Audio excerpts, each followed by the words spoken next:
Hi, and welcome KCIW listeners of 100.7 at kciw.org in Brookings, Oregon, and of course our syndicated station, KZZH 96.7 FM, Access Humboldt, Eureka, California. Welcome to all of you, and welcome to Joyously Free with me, none better than Joanie Lindenmeyer, an author, a great best-selling author.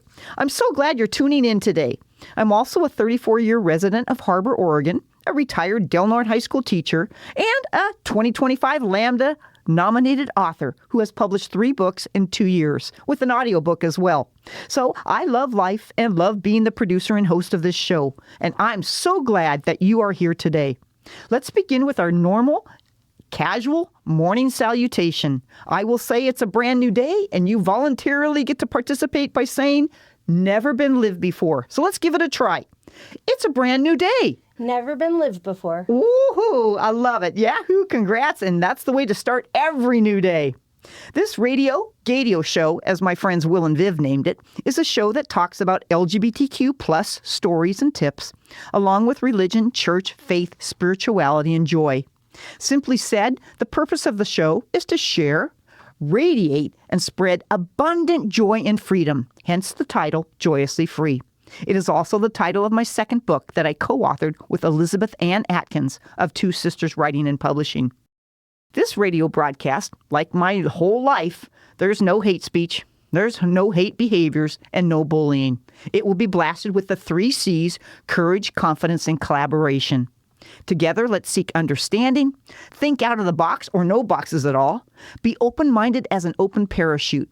My guest is sitting just beaming across this round table in this beautiful green and blue soundproof room with Mike Gorse on soundboard today. So before we begin with our guest, let's center ourselves, starting with our prayer. Let's open our hearts. We ask our Creator to shine light on our community and our world.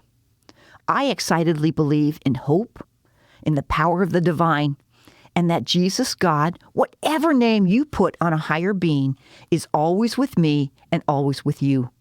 So we do not need to be afraid or troubled, saddened or depressed. Joy and peace are an internal expression of love and harmony that is already within us, and we only have to reach deep within and let it out. All is well with my soul, for love is abundant and everlasting. Let's center ourselves. Slowly and quietly, take a deep breath in with the good and out with doubt. Again, breathing in through your nostrils with hope and out from your mouth with fears. Last one, relaxing your entire body. Take a big, deep breath in with joy and out with worry or despair. In the name of Mother Earth, God our Creator, Jesus our Redeemer, and the blowing winds of the Holy Spirit, we say, good morning, Jesus. Good morning, God. Good morning, Spirit. Thank you for being with us on this beautiful day.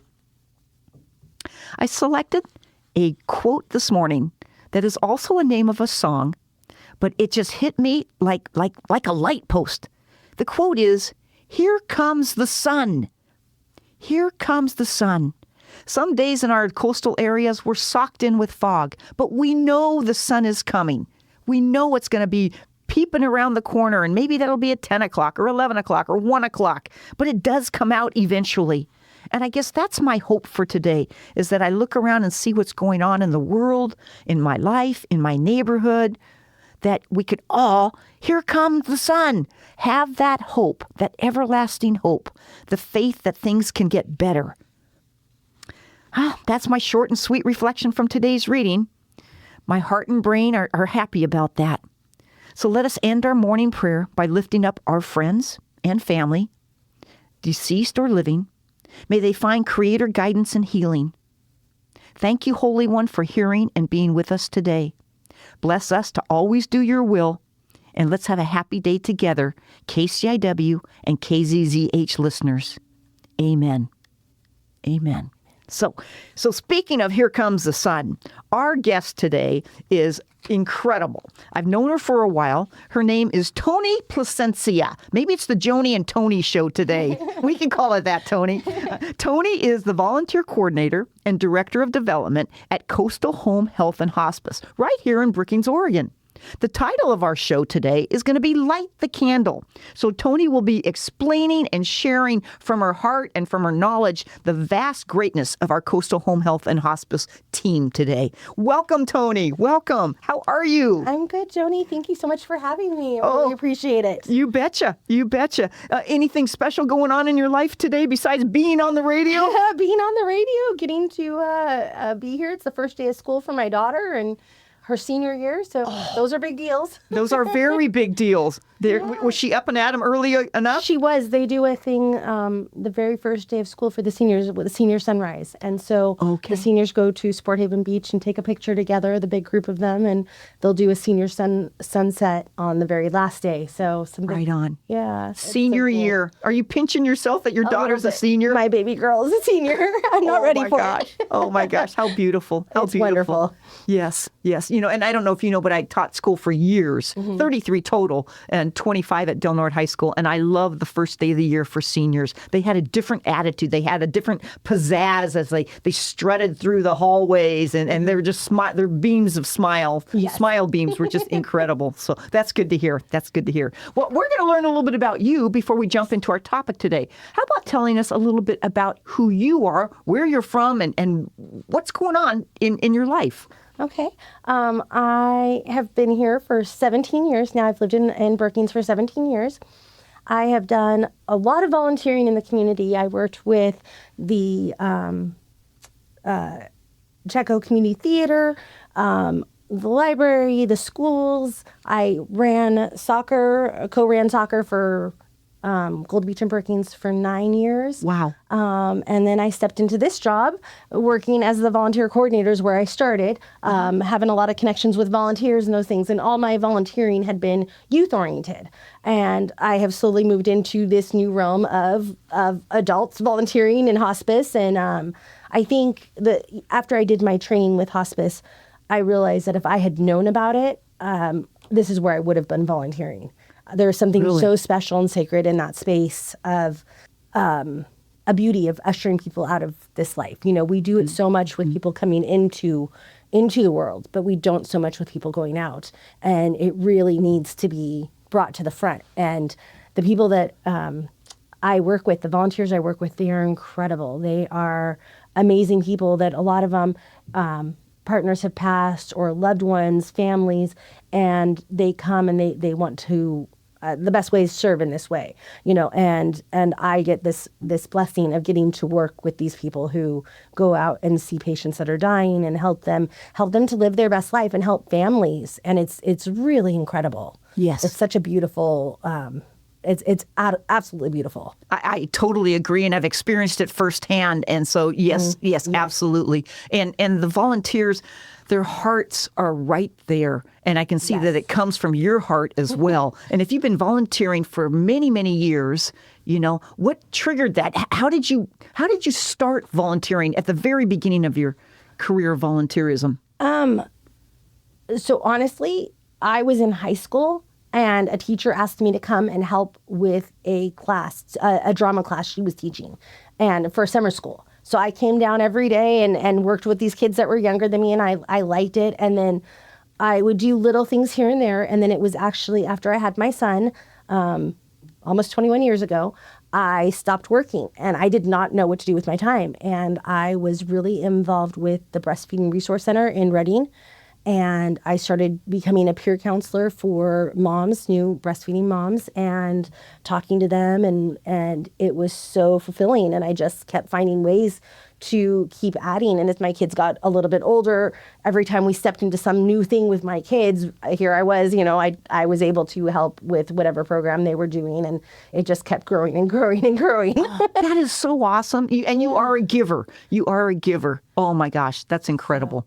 That's incredible. It's been so tell us a little bit how, if a person in our local community would like to volunteer at Home Health Hospice, Coastal Home Health Hospice, would you be the one that they contact? Yes, they can contact me directly on our website at coastalhhh.org.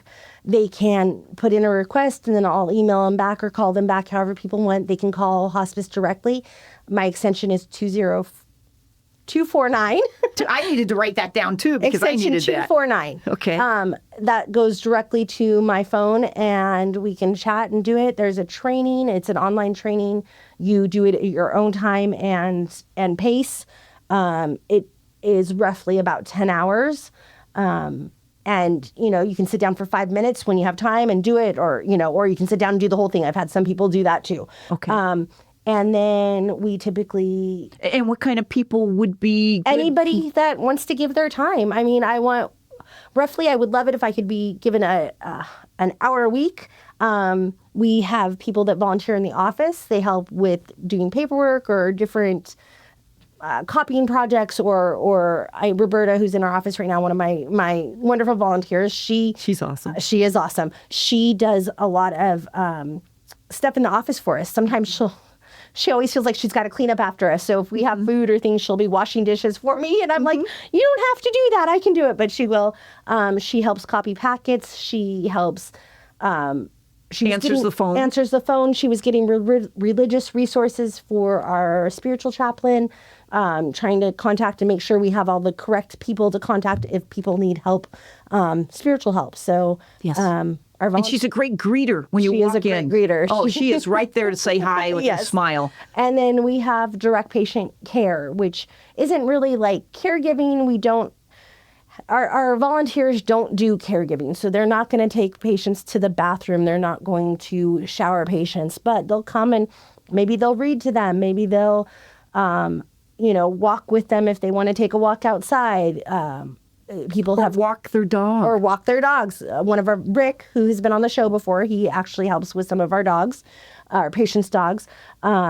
Volunteers, a lot of respite care. That's been the biggest need since COVID is the main caregivers usually need to get out and have a break, need to go, have lunch with someone or get their hair done or go to the grocery store, whatever it is they need, the volunteers can come in and give a respite. And so that's what they lots of things. And if you have some special talent that, you want to bring to us and say, hey, I think I could help volunteers in this way, we will do our best to find a spot for you. Oh, that's beautiful. And is there an age limit or requirement or anything like that? So Medicare does require us to do a background check and drug screening and all of those things. So it's just like getting a job at Coastal. You have to go through all the steps.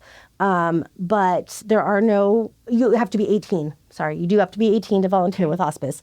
Other than that, nope. 18 to whenever you feel like you want to keep going. Right on. Yeah. Good deal. And are you always in need of volunteers? Always. And the biggest thing is we need volunteers in the north end of our county. So Coastal Home Health and Hospice and Coastal Hospice, we cover the entirety of Curry County and Del Norte County. Oh. So we need volunteers in the north end of our county. Gold Beach and Port Orford, Langlois, we need people north.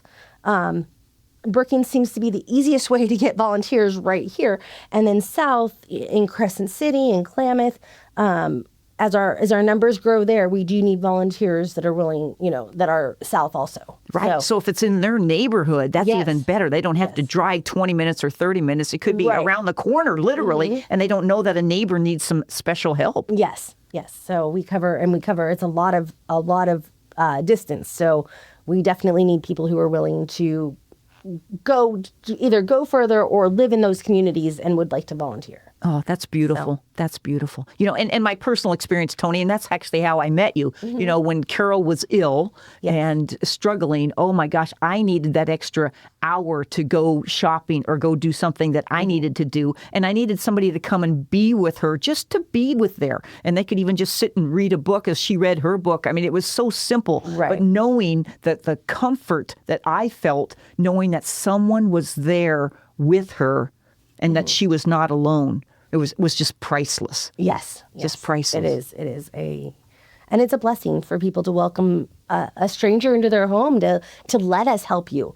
That's I think our volunteers get just as much out of it as the families do because they want to help. People want to help, and allowing people in and allowing people to help is huge. And I think sometimes we forget that. We forget that it also is for those people. Yeah, it's a win-win. It is a win-win. It's a win-win. Yes. Yeah, and the cool thing about being a volunteer, it's not like a job. You don't have to. You get to. Yes. And you work out a schedule or you work out the time. We work out a schedule that works for the volunteer and the patients. Like, I would never put you in a home that you are uncomfortable in. If you go into that home as a volunteer and it doesn't work, you let me know and we will pull you out of there. We would never want you to be uncomfortable or be in a situation where you feel unsafe or undervalued. You know, we want this to work for everyone.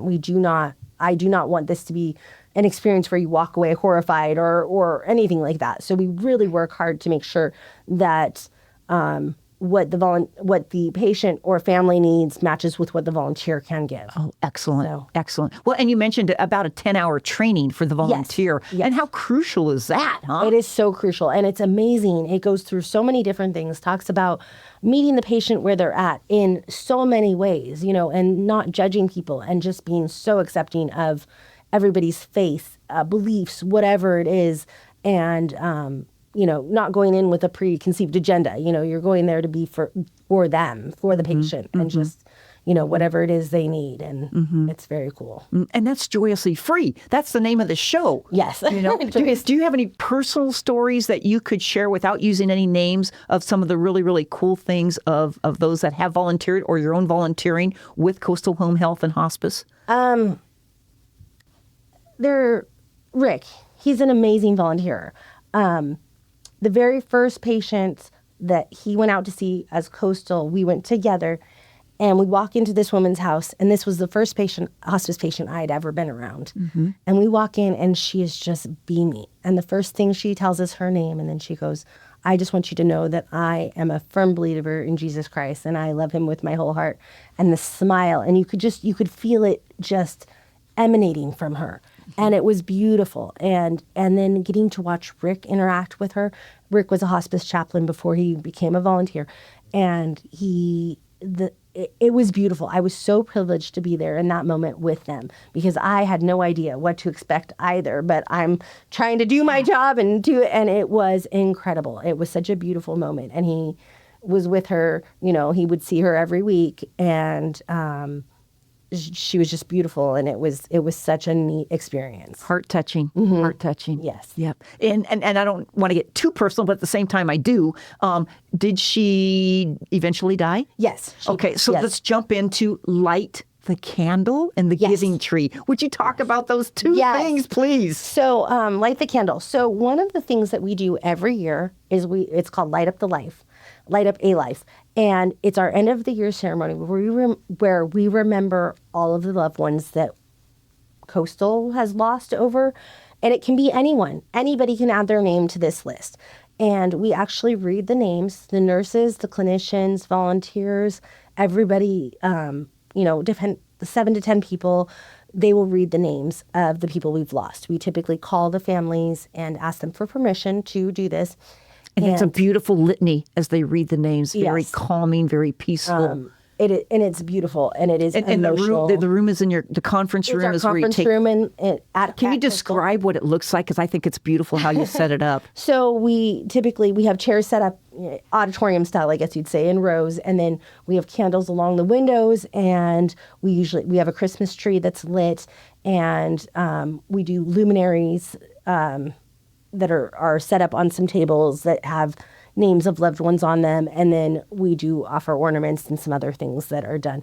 And then it's darkened, and we have our smart board, and it actually has the names up on the smart board as the volunteers or the people volunteering to read that day. The names of the deceased for that year? For that year. And it doesn't have to be that year. That is, we take our names for that year, but it can be, if you want a Carol's name on there again, we add it every time you want it, and there's music. We play some music. We have poems. Live music. Sometimes live music. We don't always. Sometimes it depends on who we can get available. And it's just a beautiful time to share and remember those that have passed. And one of our nurses, Alan, he almost always brings up the pets that we have lost. and he'll share some sort of story, and it's very emotional. And that's usually the one that gets everybody crying if they're not already. And it's a time at the end of the year, typically somewhere this November, December of remembering those loved ones. Right on. And it's a closure for all of the clinicians also to be able to say goodbye to those loved ones. Yes, because the entire Coastal Home Health and Hospice staff get very personally involved. Yes. Yes. Yes, we do. Yes. And it is a time. And then the tribute tree. So a few new ideas that we've started is we do have a tribute tree, our giving tree. It is up in our office, and it's a beautiful carved tree that Charlie Arce, he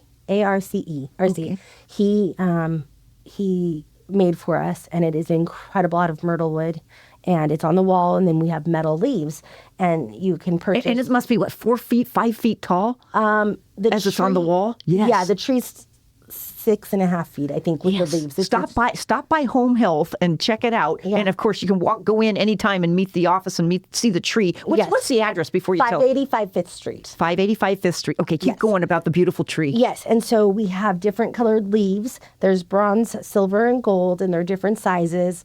And you can purchase a leaf and put your loved one's name on there, or anything you want. It could be a pet. It could be anything. I mean, it could be any kind of memory that you want up there. And as it grows, right now we have 90 leaves up. They've not all been purchased yet. But as it grows, we'll be able to go up the wall and on the side. There's some different things for growth with it, but it's incredibly beautiful. And the way it's lit, when you walk by, it looks like it's blowing in the breeze. The leaves are just incredible. It's beautiful. It's very pretty. Yes. Very pretty. So, it's sparkly. Sparkly, It's yes. absolutely sparkly. And the one thing that I really loved about it was that it's in remembrance of the person Yes. or animal, your family member, up on the wall, and it will be there for however long that building is probably there. Yes. And so it doesn't have to be a right now thing. It's just a forever. It's forever, yes. Love lasts forever. Love does last forever, yes. Yes. It is incredibly beautiful, and it's one of the things that I've gotten to do, and I've just been so excited about it. So, all these things that we do for donation. One of the other things is we do offer an ornament at Light Up a Life that you can purchase, and the ornament is made by a local artist out of Eureka. Topher Copious Glass is his, and he hand blows glass ornaments. And last year we had these greenish blue ones that were incredibly beautiful. I will be working with him to get a new ornament this year, and they're glass orbs, and they're incredibly beautiful. So all of these donations, anything that you donate to hospice, we use it to help with things that Medicare doesn't cover. So things that Medicare doesn't cover, bereavement. And we keep in contact with people, the families, for 13 months after someone passes. We send letters, we'll do calls. We have a bereavement coordinator, Elizabeth Wiegand. She's incredible. Last wishes, we try, if we can help fly someone out so they can see their loved one. These are things that we want to be able to do. And so these donations, that's what it goes towards. Pet peace of mind, we can help rehome animals. We can help if they need to be groomed. There are different things available. Music therapy, massage therapy, these are all things that we would like to be able to do more of. So part of what we're doing to be able to continue giving these to our patients is we're opening a thrift store. In Del Norte County. We have purchased a building, and we're hoping by December of next year, December 2026, that we will be open to help fund all of these things that we want to do for our patients that Medicare doesn't cover. Awesome. So that is what we're working towards. So any donations, that's where it's going to go. And you're going to need volunteers to run that. We're going to need volunteers to run the thrift store. 10. Yes, and this will be in Crescent City. So if you don't want to help with patients directly, this might be another way that you could volunteer. Even though it will be in Del Norte in Crescent City, it is going to be covering the services for both Del Norte and Curry County. So even though it will be placed there, it's going to be for both of our hospices, I guess you would call it. Yes. And that's one of the biggest things. we're really working hard to get this up and running, and because hospice, it kind of ends up being this. You fill the gap with so much stuff that is missing. And yes, and just being able to give people whatever we can, so it helps to run these programs. And our Pet Peace of Mind program, it's done by volunteers, and we do the best we can, and we offer as much as we can, but it is also limited to what we can do without those donations. Right. And that's where, so that we can give as much as we can to our patients and their families. Yes. Thank you for explaining all that, because people always wonder, well, if I donate this or I donate money, where does it go? And just to do a recap, you said it can go to Last Wishes, rehome animals, music, massage therapy, covers bereavement costs. All these things are available. Yes. Oh my gosh. Oh, sorry. The No, that's bereavement right. Go program. for it. The other thing is our bereavement program is run by our bereavement coordinator, but also by volunteers. And we are now offering 3 different bereavement Sessions. So there are there are 2 a month in Brookings, there are 2 a month in Gold Beach, and there's 1 a month in Crescent City. Fabulous. So again, you can always contact me at Phone Hospice. number. 541-469-0405, extension 249. I can give you information on that. And then we also are offering a caregiver support group now. I'm helping to facilitate that, and that's been amazing. And that happens once a month in the Brookings office. Awesome. So we're doing Awesome. a lot. We're trying to do a lot of outreach to the community and however we can to help people before and after. And you do not have to be a hospice or home health patient or family member to come to those meetings. Excellent. Feel free to come and for any reason, What before or a after. spokesperson you are. Okay, you are down to 10 seconds. Okay. Give me a 10-second final comment. Thank you so much for having me and letting me come and talk about our stuff. And I'm so excited to be here. Thank you. There we go. So get a hold of Toni up at Coastal Home Health and Hospice. Beautiful listeners on the gorgeous coast of Southern Oregon and Northern California, thank you. Thank you so much for being with us. And Toni, thank you. High fives, high tens. We're doing that across the table here. We hope all you listeners have been inspired, challenged, and enjoyed the stories, the tips, the hopes, the love, and the joys with our special guest, Light the Candle, the Giving Tree, Toni Placensia, the Director of Volunteerism. Oh boy, this has been a great show with myself, Joanie Lindenmeyer, author of None Better. Let's go. A big thanks to Michael Gorse on our sound system. Yay, Mike! Thank Tom Bozak, Candace and Rose, KCIW 100.7, and KZZH, Access Humboldt, Nate Dogg. It's a shout out to you.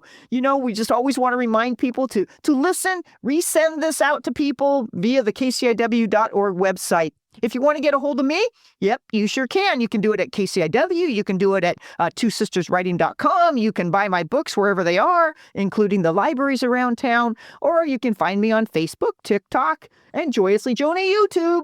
I look forward to hearing from you. And on behalf of KCIW, KZZH, have a great day, smile big, and wear bright colors. Thank you, Toni. Thank you.